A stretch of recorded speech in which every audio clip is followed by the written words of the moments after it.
Shavua Tov, Boker Tov, Beshem Hashem Naaseh V'Natzliach. On est aujourd'hui dimanche 23 du mois de février et le 28 du mois de Shvat, L'chaim Tovim ou Shalom. Shavua Tov.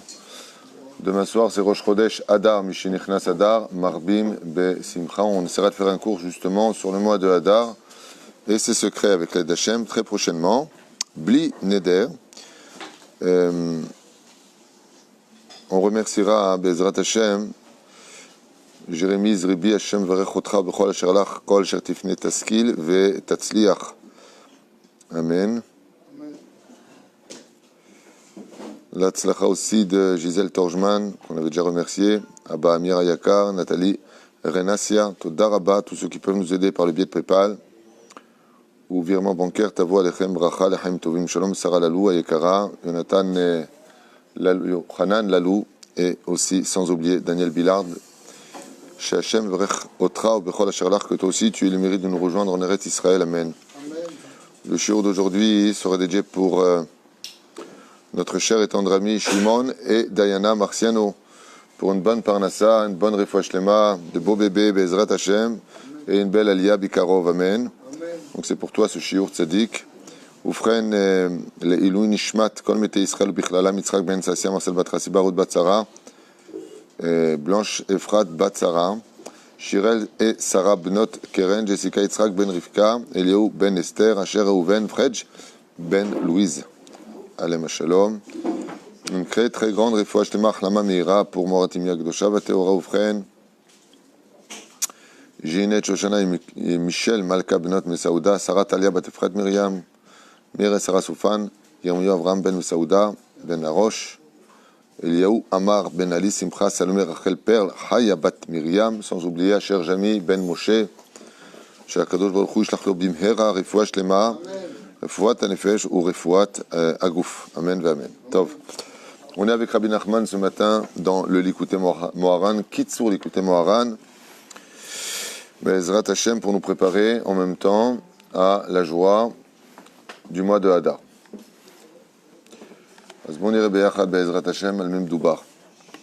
On s'était arrêté la dernière fois là où j'ai mis l'indicateur. Même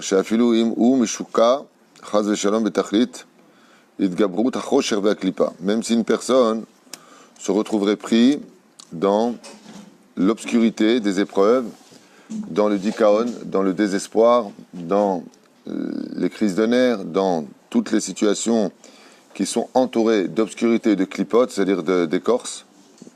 Donc qu'est-ce qu'il a devant lui? Il a un écran. Hier j'ai parlé de ça à Tête Vav, pendant la Seuda Shlishit. Quand on veut vivre heureux, il faut retirer tous les écrans qu'on a devant les yeux.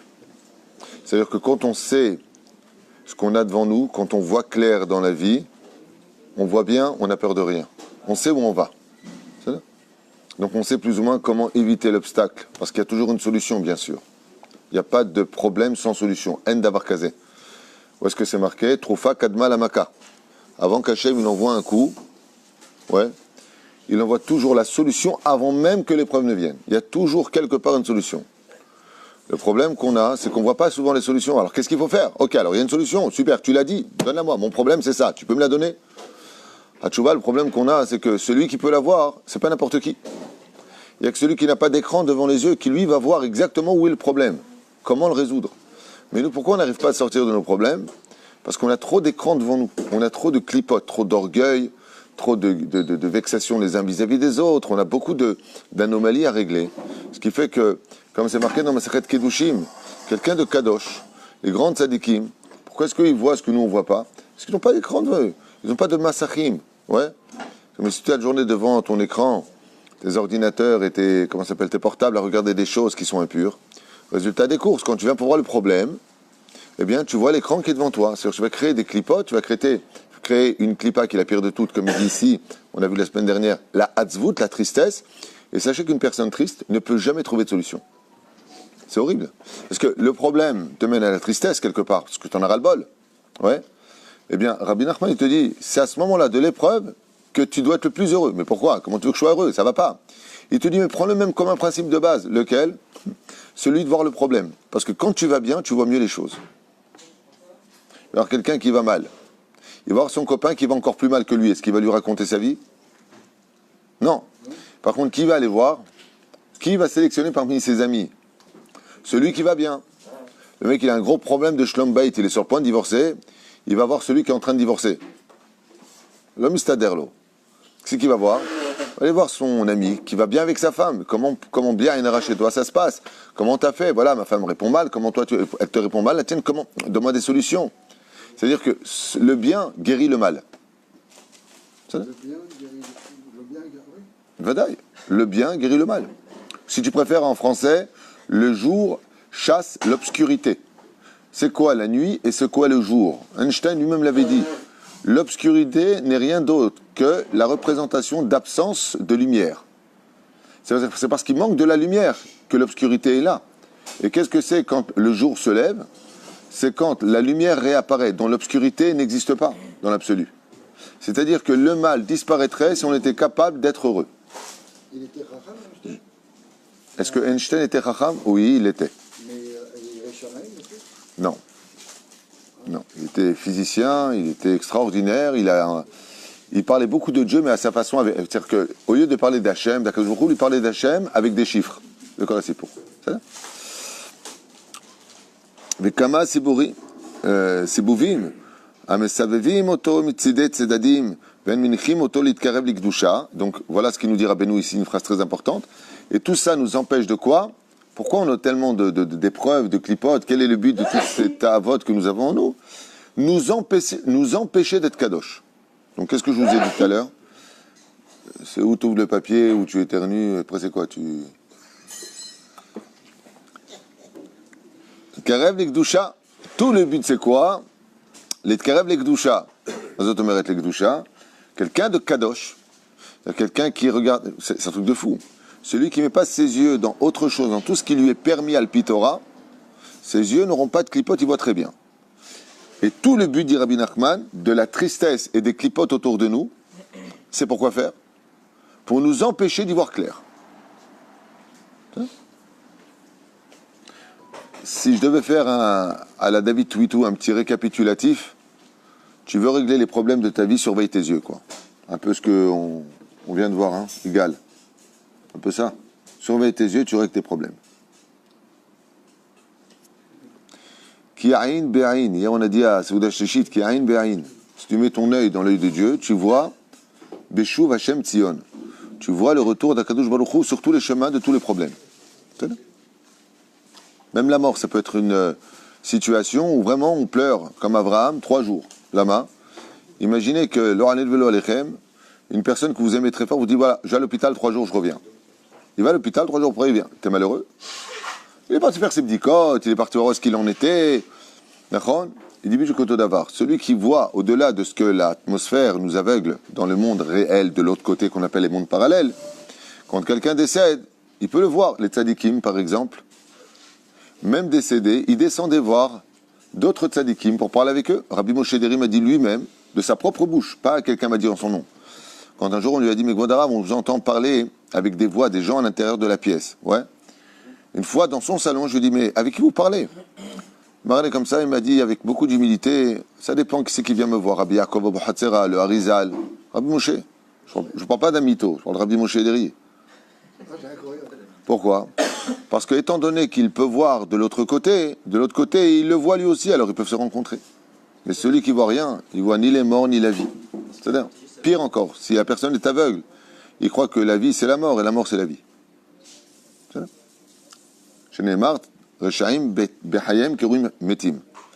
טוב, עיקר תקנתו, שימשיך עצמו לאמת, ולהביט על האמת לאמיתו. Et il dit, comment est-ce qu'une personne se répare, Rabbi Nachman? Ikar takanato. Le principal de toute sa réparation, c'est de chercher constamment où est le Hémet. Ouais, il est où le Hémet? Il est où le Hémet, Eric? Il dit, Rabbi Nachman, il faut chercher le Hémet. Il est où le Hémet? Torah Hémet natanelanu baruch asher bahar banu. C'est la Torah. Il faut étudier la Torah. Mais amita shel Torah, la mitout de la Torah, la vérité de la Torah. Pas la Torah comme toi tu veux la comprendre.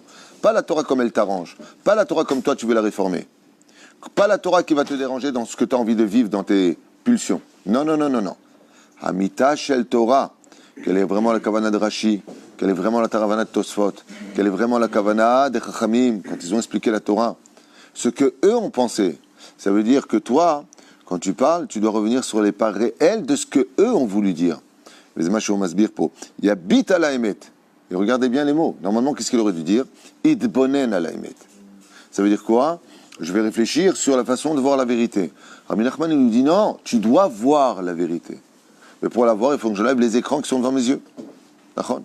Ce qui fait que de quelqu'un qui n'est pas objectif, comme on rencontre beaucoup de pathologies aujourd'hui, même dans les couples, mais des trucs de fou. Le mec, il a tort à 100%, ou la fille, elle a tort à 100%, et elle te dit, oui, j'ai raison. Mais t'es débile, tu vois pas que tu fais n'importe quoi. Tu trouves des défauts chez tout le monde alors qu'ils sont chez toi. Tu juges les autres selon ce que tu es toi-même. Tu as envie de vivre ta vie sans tenir compte de l'existence de l'autre. Qu'est-ce qui provoque ça? La pire des clipotes, celle qui mène à l'orgueil, la tristesse. Hein? La tristesse. Les gens sont tristes, les gens sont pas bien, les gens vivent des moments très difficiles dans leur vie. Parnassa, Shlom Bayit, éducation, santé, belle famille, peu importe, la liste serait longue.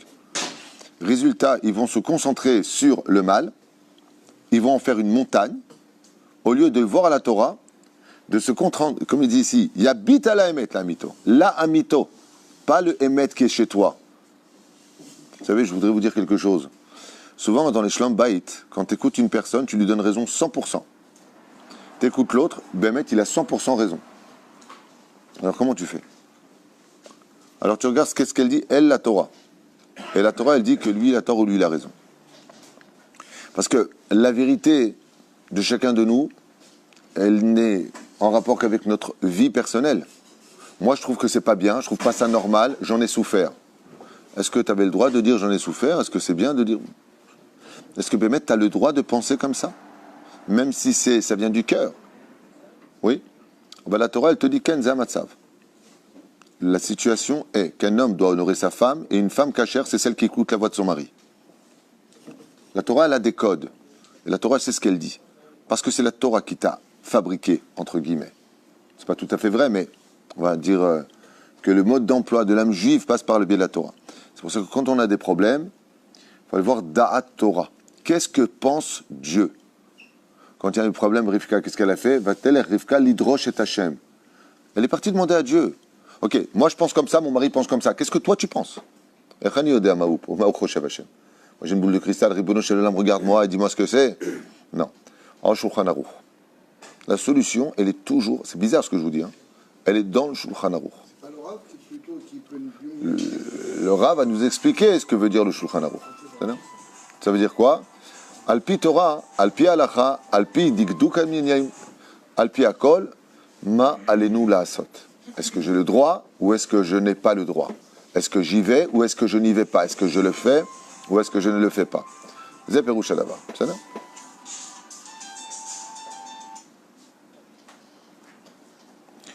Vivakesh Raka Emet. Seule une personne qui recherche que le Emet, c'est Yatzliach.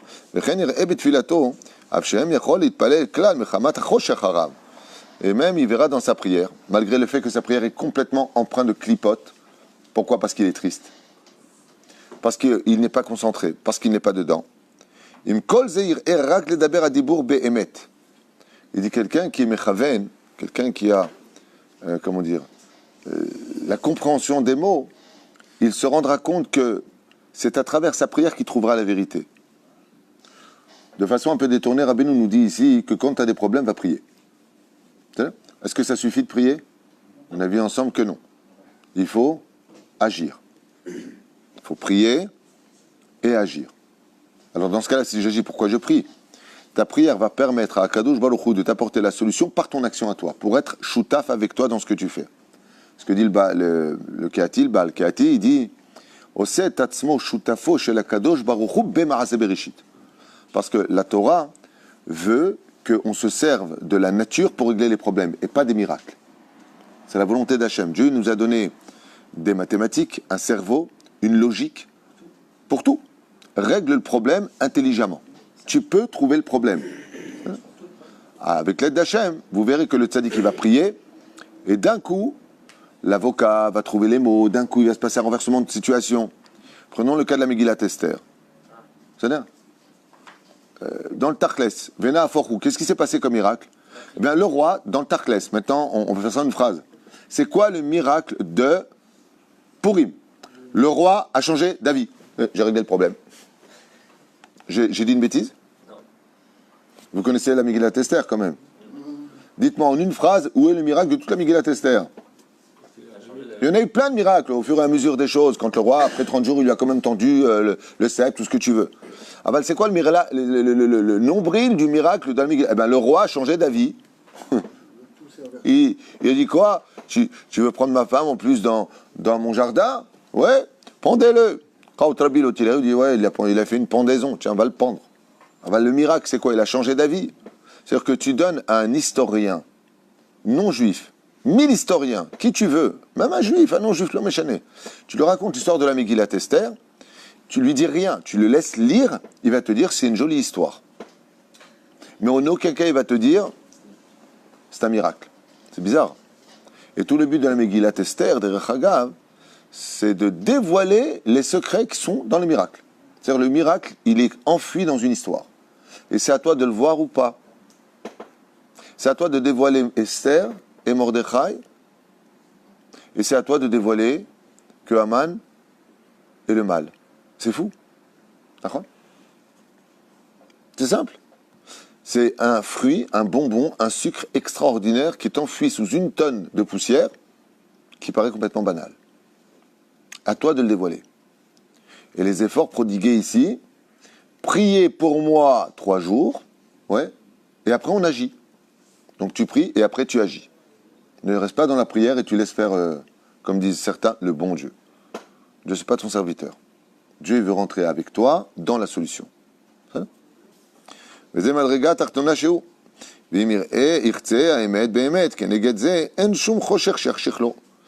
une personne qui recherche la vérité.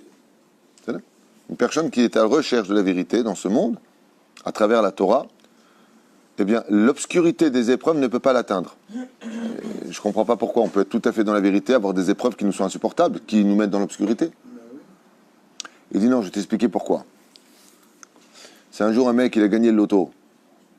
Ouais, 130 millions d'euros. Et il est comme un fou, parce qu'il sait maintenant qu'il a trouvé une fortune incommensurable.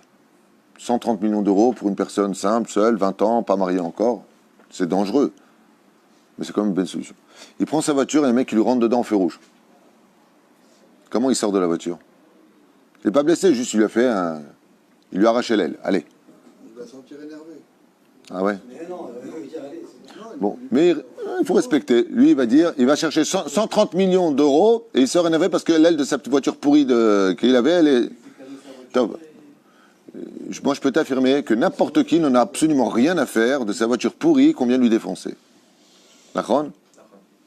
Il vient, on lui a mis un PV maintenant. Il s'est garé 2 secondes parce qu'il avait envie d'aller aux toilettes. Il revient, il trouve un PV de 17 € sur son pare-brise. Ça fait quoi pour lui? Rien. C'est exactement ce que dit Rabbi Nachman. Celui qui cherche le Hémet, on peut lui rentrer dedans, on peut lui mettre des PV, on peut lui pourrir sa vie. Comme ses yeux sont sur un but, il y a une matara dans sa vie. Et il a gagné le gros lot. Pourquoi? Parce qu'il veut chercher le Hémet. Tous les obstacles de la vie, il ne fait même pas attention. Quand tu vois tous les Gdolim, tout ce qu'ils ont souffert au niveau des maladies, de la pauvreté, de leur femme qui est décédée, de leurs enfants, comme Baba Saleh, et tu leur dis, mais Gvodarav, combien vous avez souffert? Regarde, mais à qui il parle? Mais à qui il parle? Pourquoi à qui il parle? Parce que c'est vrai qu'il y a eu les souffrances. Il n'est pas bête, le mec, il sait très bien qu'il a souffert. Mais comme sa vie à lui, c'est de servir Hachem et qu'il sait que ça, c'est le Hémet, que la Torah, c'est le Hémet, tout ce qui vient lui faire du mal, c'est comme le mec qui a gagné 130 millions d'euros au loto, il va le chercher, et le mec, il lui fait une queue de poisson, l'autre, il lui arrache l'aile de sa voiture, il revient, il trouve un PV de 17 € 10, ou 18 € sur son pare-brise. Mais qu'est-ce que j'en ai à faire de tout ça? J'ai gagné le loto de 130 millions d'euros. Qu'est-ce que j'en ai à faire de tout ce que je vais attendre? Il disait, Zahasachar Rabbi Nachman. Rabbi Nachman est un des tzadiks qui a le plus souffert de tous les tzadikim de l'histoire. C'est impressionnant sa vie. Ouais. Pas une fois il pleure, pas une fois il se plaint, pas une fois il dit j'ai pas de chance. Comment c'est possible? Il était tellement face au Hémet que tu me fais comme ça, tu me pousses en bas, t'existes pas. c'est pas que tu n'existes pas. C'est pas que tu m'intéresses pas. C'est pas de l'orgueil. C'est que j'ai tellement plus grand à se faire que ce genre de détail ne doit pas m'arrêter dans ma course. Ça ne doit pas m'arrêter dans ma course. C'est ça que tu veux, prends, laisse-moi tranquille. J'ai pas le temps, j'ai beaucoup plus gros devant moi. Ça, c'est le salaire de celui qui est kadosh. Celui qui est kadosh, comme il disait mon Rav, quand les gens viennent le voir ravarier pour des problèmes de parnassa, c'est très sérieux la parnassa, ils mènent kemah, en Torah, ouais, et qui se mettent à pleurer comme ça, et c'est très dur, et j'ai pris une mashkenta, et j'arrive pas à rendre la mashkenta. Et le mec, il pleure. Okay. Je me rappelle qu'une fois, on était comme ça, j'étais en train de traduire un Français qui était venu le voir. Et le ravarié lui a fait un pidyon nefesh, lui a fait une bracha. Ouais. Quand il est parti, je me suis assis près de lui, et je lui ai dit, Ma, Rav Omer, qu'est-ce que le Rav y pense de la situation, le pauvre? Il m'a dit, Mani Gidlecha, c'est sûr que je te dise. Il m'a dit, moi, la seule fois que j'ai pleuré comme ça, c'est parce que je n'avais pas compris Tosfot. Mais il m'a ouboché, il m'a dit. Ah, ça ne parle à ça, caché, besséder. Bien Inara, il a encore un peu de graisse sur lui, à col besséder. En vrai, il était très pauvre pendant une longue période de sa vie. Très, très, très pauvre. Mais il m'a sorti quelque chose qui rejoint un peu Rabbi Nachman. Il me dit, c'est bien à pleurer comme ça. Il me dit, moi, je me rappelle que la seule fois où j'ai pleuré dans cet état-là, c'est à 3h du matin, je n'avais pas compris un Tosfot. Il fait, Bachiti. Et ça, c'est un vrai problème de la vie. Comment tu n'as pas compris ce Tosfot? Mince, comment tu vas évoluer demain? Alors tu dis ça maintenant devant la télévision, ils sont fous, ces gens-là. Il dit, non, mais c'est vrai. Le mec, il n'a pas compris un Tosfot sur la vache qui est tombée dans le puits. Hein? Ça fait un peu débile. Ouais, c'est mieux un chèque. Celui qui regarde la vérité, ou une fois, j'ai vu quelqu'un qui cherchait la vérité à Ramot, on était à Ramot, et bien, le mec, il était très triste. J'arrivais à la yeshiva, il y avait un collège là-bas où j'étudiais à l'époque, et le mec dehors, il avait peut-être 52 ans, 53 ans, mamache triste. Je lui ai dit, dis-moi, c'est pas de Tchabéaf, pourquoi t'es triste? Il m'a dit, tu te rends compte, je viens de rencontrer un jeune homme de 25 ans, il a déjà fini le chasse, et il pleure. Je lui ai dit, alors? Il dit, moi, j'ai 52 ans, j'ai pas commencé une maséchet. Je lui ai dit, ah, c'est une bonne tristesse, pleure. Ça, c'est vraiment des raisons de pleurer. Pourquoi? Parce que même ce qu'il y aura ou il n'y aura pas, tu prends rien avec toi de ce monde. Ça ne veut pas dire que tu dois vivre comme un clochard. Ça ne veut pas dire que tu dois souffrir, pas de mitzvah de souffrir. Mais mesure bien où est-ce que tu mets tes larmes. Réfléchis bien aux beaux endroits, au bon endroit, parce qu'une fois qu'une personne est morte, ouais, il dit à Kadoujou, pour la capara de ses fautes, dommage, tu m'as fait encore plus de croche-pattes. Dommage, tu m'as pas mis encore plus dans la difficulté. Regarde maintenant tout ce que je dois payer. Et qu'est-ce qui le sauve? Talmud Torah kenegetuvam, keneget kulam, ki matzila et Adam. La Torah nous sauve de tous les problèmes. C'est dans le manque d'études qu'un homme il doit pleurer dans sa vie. C'est pas sur les problèmes de la vie, parce que Bassov, tout s'arrange tôt ou tard. Tout s'arrange tôt ou tard. Moi, j'ai un mec, il a perdu sa maison. Ok, un copain à moi, il a perdu sa maison. C'est énorme de perdre une maison. Eh ben, vous n'allez pas me croire. Il a loué une maison et il vit dedans maintenant. Il a loué une maison et il vit dedans. Ben, quand il a vendu sa maison, c'était le monde qui s'est effondré. Mais Baruch Hashem, il a une maison maintenant, il vit dans la maison. C'est-à-dire que, rappelez-vous tous votre vie, comme dit souvent mon épouse, que Dieu la bénisse. Elle dit, quand les hommes relèvent les yeux vers le passé de toutes leurs souffrances, et qu'aujourd'hui, tu leur poses la question, tu te rappelles, il y a 15 ans, quand tu as perdu, quand tu as... Ouais. Qu'est-ce qu'il te dit? On relativise. Tu as dit le mot exact, Laurent. On relativise. Ça veut dire quoi, relativiser? Relativiser, ça veut dire remettre la douleur dans son contexte réel. Très souvent, on fait des montagnes de choses parce qu'on fait des amalgames de souffrance. J'en peux plus, je tiens plus. Parce que le gosse, il a tardé à mettre ses chaussures et qu'il a mis la droite sur la gauche sur la droite. Et le père, il pète les plombs à ce moment-là. J'en peux plus. En réalité, de quoi il parle? Il parle de problèmes personnels, il parle de problèmes de la belle famille, il parle de problèmes de son patron qui lui casse les pieds. Et il va s'arrêter à quoi? Au petit qui a un peu tardé à se lever, qui a mis la chaussure droite sur le pied gauche. C'est une bêtise. Mais ça s'appelle en français la goutte qui fait déborder le vase. Relativiser les choses te permet de mieux gérer les problèmes. Souvent, tu poses la question, comment ça va? J'en peux plus. Qu'est-ce que tu vas mourir? Non, chas shalom. Je sais pas, tu me dis, j'en peux plus. Alors, ta femme est morte. Mais ça va pas, ta tête. Ah, ben, je sais pas. Alors, t'as pas mangé depuis 3 jours? Non, mais attends, t'es malade ou quoi? Je sais pas, tu m'as dit, j'en peux plus. C'est quoi que t'en peux plus? Je sais pas, j'en ai marre de tout. C'est exactement le mot bidiouk de Rabbi Nachman. Le sheker, c'est quand on n'arrive plus à relativiser les choses. Bidiouk. Bah, au Hachem, ta femme, ça va. Les enfants, ça va. Plus ou moins. Il y a des hauts, il y a des bas. On préfère laisser les bas pour les femmes. C'est une blague. Peu importe. Aval. Sur ce point-là, ça va pas. Sur le reste, ça va. Bah, au Hachem. Bah, au Hachem. Donc, si maintenant, surtout, ça va et ça va pas, si je me mets en face du problème, sans faire d'amalgame, sans tout mélanger dans ma tête, automatiquement, je peux régler le problème beaucoup plus facilement et avec une relativité mesurée. Ce qui fait que je souffre beaucoup moins. Ça, c'est un cours de psychologie, en vérité. Si tu veux. Qui émet ou hors Hachem. Pourquoi? Parce que il dit pour dans l'obscurité, pour pouvoir y voir, dit Rabbi Nachman, allume la lumière. Et là, qui est appelé Ner mitzvah ve Torah or. Étudie la Torah et tu verras la lumière, dit Rabbi Nachman. Dans la Torah, grâce à l'étude de la Torah, tu vois de la lumière dans tes yeux qui vont te montrer dans l'obscurité. Comme le chat, il marche dans l'obscurité. On n'a jamais entendu un chat faire miaou. Qu'est-ce qu'il y a? Il s'est pris une boîte de conserve dans l'obscurité. Pourquoi? Parce qu'il voit dans l'obscurité. Il dit, ben toi c'est pareil. Tu peux voir dans l'obscurité de la vie quand tu mets tes yeux dans la Torah vraiment. Vraiment. Racontez l'histoire du Rav Stapler, Alav Shalom. Il était en train d'étudier la Torah et sa femme, elle était en train de préparer, pas comme aujourd'hui, il y a les machines à laver. À l'époque du Stapler, Alav Shalom, les produits, c'était dans un grand bassin comme ça. On prenait du liquide. Moi, je me rappelle, j'ai vu une fois ma mère faire ça, j'en ai peint. De l'eau, du liquide dedans, et avec une cuillère, tu tournais comme ça pour pouvoir mélanger cette poudre avec l'eau, et après, tu le mettais dans le... Ouais.